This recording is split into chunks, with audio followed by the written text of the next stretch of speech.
चंद्रपुर राज्य के जंगल के रास्ते से एक राजकीय सवारी जा रही थी, जिसमें चंद्रपुर राज्य की रानी चंद्रकांता और पुत्री राजकुमारी सुनीता बैठी हुई थी, जो जंगल की सैर करके वापस महल जा रहे थे।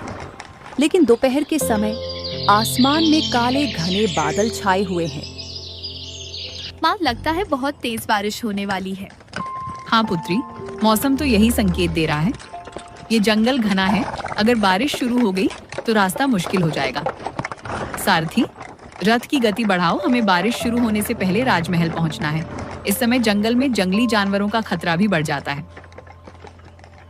सारथी रथ की गति बढ़ाता है, लेकिन कुछ दूर जाते ही मूसलाधार बारिश शुरू हो जाती है।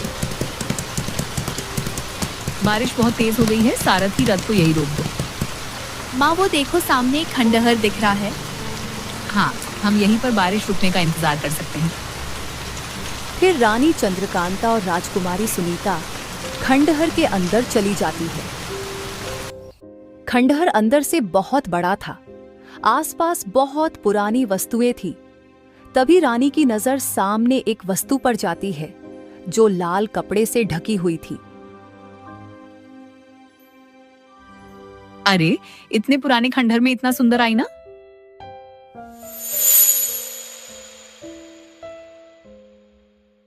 अरे माँ, इतनी पुरानी जगह में इतना सुंदर आईना। हाँ पुत्री, ये आईना बहुत सुंदर है। मैं इसे अपने साथ राजमहल ले जाऊंगी और इसे अपने कक्ष में रखूंगी। लेकिन माँ, मुझे ये आईना बहुत अजीब लग रहा है, इसे यही रहने दो। राजकुमारी, ये सिर्फ एक आईना है, और देखो ये कितना सुंदर है। इसे तो राजमहल में ही होना चाहिए। रानी जी, बारिश रुक चुकी है। ठीक है, तुम इस आईने को संभाल कर रथ में रख दो।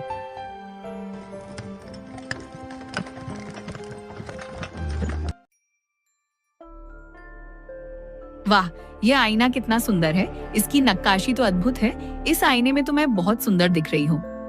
रानी जी, यह आईना कहाँ से लाई हैं आप? कल जब मैं राजकुमारी सुनीता के साथ जंगल में घूमने गई थी, तो हमें एक पुराना भूमिगत कमरा मिला। वहाँ ये आईना रखा था। माँ, मैंने तो कहा था कि वह जगह अजीब लग रही है। वहाँ से कुछ भी उठाना ठीक नहीं था। बेटी सुनीता, तुम भी डरपोक हो। ये सिर्फ एक सुंदर आईना है, देखो कितना साफ दिखता है इसमें। माँ, अगर यह किसी का हुआ तो? सुनीता, मैं रानी हूँ, मैं जो चाहे कर सकती हूँ। अब यह आईना मेरा है और इसे कोई वापस नहीं ले सकता है। रानी जी, कल रात से महल में अजीब आवाजें आ रही हैं। कहीं ये इस आईने की वजह से तो नहीं? सुशीला, तुम भी अंधविश्वास की बातें करती हो। ये सिर्फ तुम्हारी कल्पना है। उसी समय राजा महेंद्र प्रताप अपने बेटे राजकुमार विजय के साथ वहां पर आए। रानी जी, आप क्या बात कर रही हैं? और यह नया आईना कहाँ से आया? बहुत अजीब लग रहा है यह। माँ, इस आईने पर तो बहुत पुराने निशान हैं। लगता है बहुत सालों पुराना है। महाराज और विजय, ये आईना मुझे जंगल के एक छुपे हुए खंडहर के अंदर से मिला है। देखिए कितना खूबसूरत है। इसमें देखने पर मेरी सुंदरता और बढ़ जाती है। रानी जी, जंगल में मिली चीजें कभी कभी खतरनाक हो सकती हैं। पहले राजगुरु जी से पूछ लेना चाहिए था। ऐसी पुरानी चीजों के साथ सावधानी बरतनी चाहिए। माँ, पिताजी सही कह रहे हैं। मैंने उस खंडहर के बारे में बहुत सी अफवाह सुनी है। जंगल के पास के गांव के लोग कहते हैं कि उस खंडहर में अजीब अजीब जादुई चीजें दबी है और खंडहर से अजीब सी आवाजें आती है। महाराज और विजय, आप भी अंधविश्वास की बातें करते हैं। ये सिर्फ एक आईना है, कोई जादू टोना नहीं है इसमें। लेकिन रानी जी, कल रात मैंने देखा था कि ये आईना अकेले में चमक रहा था। अचानक आईना अपने आप तेज चमकने लगा और उसमें से एक मधुर लेकिन रहस्यमय आवाज निकली। रानी चंद्रकांता, तुम बहुत सुंदर हो और मैं तुम्हारी हर इच्छा पूरी कर सकता हूँ। पिताजी, ये आईना तो बोल रहा है। ये क्या हो रहा है? आईना कैसे बोल सकता है? ये क्या जादू है? रानी जी, इसे तुरंत यहाँ से हटवाइए। ये आईना खतरनाक लग रहा है। नहीं महाराज, देखिए तो यहाँ कितनी मधुर आवाज है। अगर ये मेरी इच्छाएं पूरी कर सकता है तो मैं इसे क्यों हटाऊं? शायद ये कोई देवी का वरदान है। रानी चंद्रकांता, तुम इस राज्य की सबसे सुंदर रानी हो, लेकिन तुम्हारे राज्य में कोई तुम्हारी सुंदरता की सही तारीफ नहीं करता। क्या तुम चाहोगी कि पूरे राज्य में सब तुम्हें ससार की सबसे सुंदर रानी माने? हाँ बिल्कुल, मैं चाहती हूँ कि पूरे राज्य में, पूरी दुनिया में सब मुझे सबसे सुंदर माने। तभी वहां पर राजगुरु आते हैं। महाराज, क्या मैं भीतर आ सकता हूं? मुझे अत्यंत अशुभ संकेत दिख रहे हैं। कुछ बहुत अनर्थ होने वाला है। आइए गुरुजी, बहुत जरूरत है आपकी। बिल्कुल सही समय पर आए हैं आप। महाराज, ये तो माया का आईना है। ये बहुत खतरनाक है। इसे तुरंत यहां से हटाना होगा। गुरुजी, क्या आप इस आईने के बारे में जानते हैं? हाँ राजकुमार, यह कोई साधारण आईना नहीं है। यह मंत्रबद्ध माया दर्पण है। यह किसी भी व्यक्ति के मन में अहंकार पैदा कर देता है, फिर उसे अपने वश में कर लेता है। गुरुजी, आप भी पुराने विचारों वाले हैं। ये आईना मेरी कोई भी इच्छा पूरी कर सकता है। ये मेरी मदद करने वाला है। इससे मुझे कोई खतरा नहीं है। हाँ रानी, तुम सही कह रही हो। ये लोग तुम्हारी सुंदरता से जलते हैं। अगर तुम मेरी सिर्फ एक छोटी सी बात मानो तो मैं तुम्हें पूरे संसार की सबसे सुंदर औरत बना दूंगा। रानी जी, इसकी बातों में मत आइए। यह एक श्रापित आईना है। जो भी इसकी बात मानता है वह बर्बाद हो जाता है। माँ, कृपया गुरुजी की बात मानिए। ये सब बहुत गलत लग रहा है। आप वैसे ही बहुत सुंदर हैं। सुनीता, तुम सब मुझे परेशान कर रहे हो। मैं अपनी मर्जी से जो चाहे कर सकती हूँ। रानी ने आईने की बात मान ली और कहा कि वह उसका हर आदेश मानेगी। अगले दिन से राज्य में अजीब चीजें होने लगी। महाराज, कल रात से गांव के लोगों में अफरा तफरी मची हुई है। महाराज, रानी जी का व्यवहार बहुत अजीब हो गया है। कल शाम वे गांव गई थीं और वहां उन्होंने सभी औरतों को अजीब आदेश दिया है। क्या आदेश दिया है महारानी ने? साफ साफ बताइए क्या हुआ है। महाराज, रानी जी ने कहा है कि अब राज्य की कोई भी स्त्री सुंदर कपड़े नहीं पहनेगी। उन्होंने कहा, इस राज्य में सुंदर केवल मैं दिखूंगी। और महाराज, उन्होंने यह भी कहा है कि जो भी औरत खुद को सुंदर समझेगी उसे राज्य से निकाल दिया जाएगा। ये क्या बकवास है? रानी ऐसा कैसे कह सकती है? तभी गांव के मुखिया गोपाल अपने साथ कुछ और लोगों को लेकर दरबार में आए। महाराज, हमें रानी जी की शिकायत करनी है। हमारा दिल नहीं चाहता लेकिन मजबूरी है। गोपाल जी, आराम से सब कुछ बताइए, क्या हुआ है? महाराज, रानी जी ने मेरी पत्नी लक्ष्मी को कहा है कि वह अब सुंदर कपड़े न पहने। कहा है कि उससे रानी जी की सुंदरता में बाधा आती है। महाराज, मैं तो सिर्फ साफ सुथरे कपड़े पहनती हूँ। रानी जी ने कहा कि मैं बदसूरत कपड़े पहनूं। महाराज, रानी जी ने मेरी बेटी मीरा को राज्य छोड़ने के लिए कहा है। क्यों? मीरा ने क्या गलती की है? महाराज, रानी जी कहती हैं कि मीरा बहुत सुंदर है और उससे रानी जी की सुंदरता कम दिखती है। महाराज, मैंने कोई गलती नहीं की। मैं तो सिर्फ एक साधारण गरीब लड़की हूँ। महाराज, मुझे भी कुछ कहना है। कहिए वैद्य जी। महाराज, रानी जी ने गांव की सभी औरतों को मना किया है कि वे अपना श्रृंगार न करें। कहा है कि सिर्फ वे ही सुंदर दिख सकती हैं। महाराज, यह तो अन्याय है।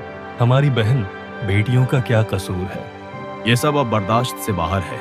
मैं अभी रानी जी से बात करता हूँ। महाराज, यह सब उस शापित आईने का असर है।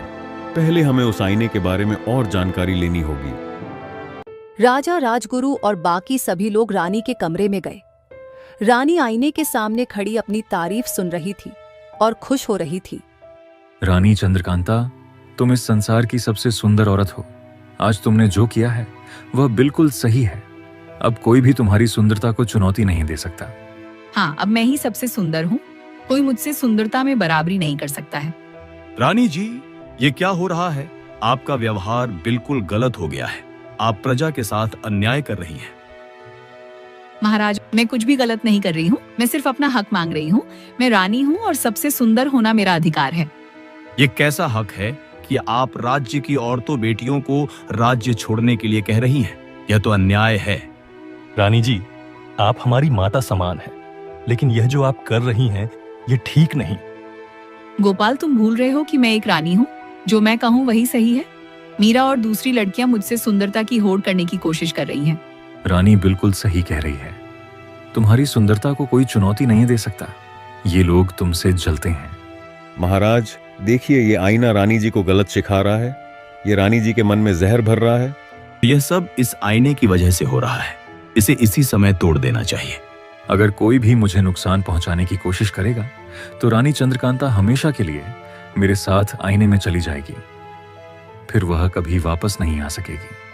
पिताजी, ये आईना तो धमकी दे रहा है। ये बहुत खतरनाक है। ये कैसी धमकी है? मैं इस आईने को इसी समय तोड़ देता हूँ। राजकुमार विजय, अगर तुमने मुझे छुआ भी तो तुम्हारी माता हमेशा के लिए मेरी कैदी बन जाएगी। गुरुजी, अब क्या करना चाहिए? ये आईना हमें धमकी दे रहा है। महाराज, इसके लिए हमें किसी ऐसे व्यक्ति की मदद लेनी होगी जो इन अलौकिक चीजों के बारे में ज्यादा जानता हो। गांव में माया देवी नाम की एक बुढ़िया रहती है। वह इन जादुई चीजों के बारे में बहुत जानती है।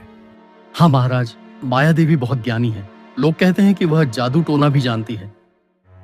सेनापति बलवंत सिंह माया देवी को लेने गए। इधर रानी का व्यवहार और भी अजीब होता जा रहा था। मेरे प्यारे आईने, तुम कहो तो मैं उन सभी औरतों को राज्य से निकाल दूं जो खुद को सुंदर समझती हैं। हाँ रानी, यही करो। तुम्हारी सुंदरता का कोई मुकाबला नहीं होना चाहिए। माँ, ये आप क्या कह रही हैं? ये तो बहुत गलत है। सुनीता, तुम भी मेरे खिलाफ हो गई हो। क्या तुम भी चाहती हो कि कोई और मुझसे ज्यादा सुंदर दिखे? कुछ देर बाद सेनापति बलवंत सिंह और मुख्य रहस्यमय बुढ़िया माया देवी के साथ महल में आए। अरे भगवान, ये तो वही शापित आईना है जिसे मैंने 50 साल पहले जंगल में छुपा कर रखा था। माया देवी, आपने इसे छुपाया था?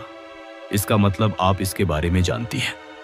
हाँ महाराज, यह आईना एक दुष्ट जादूगर काला तांत्रिक का था। जो भी इसका इस्तेमाल करता है वह धीरे धीरे घमंड और अहंकार में अंधा हो जाता है। तुम झूठ बोल रही हो बुढ़िया। मेरा आईना बहुत अच्छा है, ये मुझे खुश रखता है।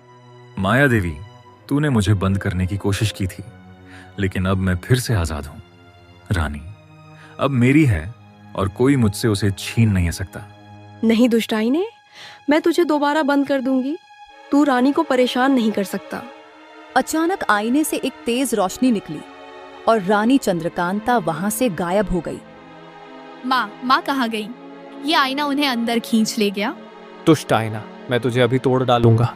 नहीं राजकुमार, इसे तोड़ना आसान नहीं है। अगर तुमने इसे सीधा तोड़ा तो रानी सदा के लिए इस आईने की कैद में रह जाएगी। यह आईना केवल लालच और अहंकार से शक्ति लेता है। रानी जी को अपने अंदर से अहंकार को निकालना होगा, तभी रानी मुक्त हो पाएगी। और सबसे जरूरी बात, जिन लोगों के साथ उन्होंने गलत व्यवहार किया है उनसे सच्चे दिल से माफी मांगनी होगी। हमें उन सभी लोगों को यहाँ बुलाना होगा जिन्हें रानी ने परेशान किया है। जल्द ही रामकृष्ण, लक्ष्मी, धनराज, मीरा और गांव के अन्य लोग महल में इकट्ठे हो गए। महाराज, रानी जी को क्या हो गया है? हमें यहाँ बुलाया क्यों गया है? कहीं रानी जी हमें और सजा तो नहीं देना चाहती है? नहीं लक्ष्मी, रानी जी एक जादुई आईने के जाल में फंस गई है। वे आईने में कैद है। आईने में कैद? यह कैसे हो सकता है महाराज? यह कोई साधारण आईना नहीं है। यह एक जादुई आईना है जो लोगों के मन में घमंड और अहंकार पैदा कर देता है। तो इसीलिए रानी जी का व्यवहार इतना बदल गया था। आईने से रानी की आवाज आती है। मैं आईने में फंस गई हूँ, बचाओ मुझे। मैं आप सभी की आवाज सुन सकती हूँ। रानी जी, मैं यही हूँ, आप घबराइए मत। रानी जी, अब आप समझ रही हैं कि आपने गलत किया था? मैं समझ गई हूँ, मैंने बहुत गलत किया है। मैं बहुत बुरी रानी हूँ, लेकिन मैं आप सबसे माफी मांगना चाहती हूँ। लक्ष्मी बहन, मैंने तुमसे कहा था कि तुम बदसूरत कपड़े पहनो। ये कितना गलत था, इसके लिए मुझे माफ कर दो। रानी जी, मैं आपको पूरे दिल से माफ करती हूँ। रानी जी, आप हमारी सच्ची रानी हैं। हम आपसे प्रेम करते हैं। नहीं रानी, तुम इनकी बातों में मत आओ। तुम मेरी हो। नहीं, मैं तुम्हारी नहीं हूँ। मैं समझ गई हूँ कि तुमने मुझे गलत राह दिखाई है। तुमने मेरे मन में अहंकार भर दिया। अब मैं तुम्हारे झांसे में नहीं आऊंगी। मैं अपनी प्रजा से प्रेम करती हूँ। घमंड और अहंकार मेरे दुश्मन हैं। शाबाश रानी जी, अब आप सच्चाई को समझ गई हैं। रानी जी, अब आप मुक्त हो सकती हैं, लेकिन आपको सच्चे दिल से वादा करना होगा। हाँ माया देवी, मैं वादा करती हूँ कि मैं कभी घमंड नहीं करूंगी। अचानक आईने से बहुत तेज सुनहरी रोशनी निकली और आईना हजारों टुकड़ों में टूटकर बिखर गया। रानी चंद्रकांता सबके सामने प्रकट हो गई, लेकिन अब उनके चेहरे पर पहले जैसा अहंकार नहीं था, बल्कि प्रेम से भरा हुआ था। मैं आप सभी से माफी मांगती हूँ, मुझसे बहुत बड़ी गलती हुई है। रानी जी, अब आप समझ गई हैं कि घमंड और अहंकार इंसान को कितना बुरा बना सकता है। आज मैं सबके सामने वादा करती हूँ कि मैं कभी घमंड नहीं करूंगी और किसी भी प्राचीन जगह से किसी भी वस्तु को हाथ नहीं लगाऊंगी। उस दिन के बाद रानी चंद्रकांता पूरी तरह बदल गई। वह रोज गांव जाती, लोगों की समस्याएं सुनती और उनकी मदद करती। शापित आईने के टुकड़े हमेशा के लिए मिट्टी में दब गए। राज्य में खुशियों का माहौल छा गया।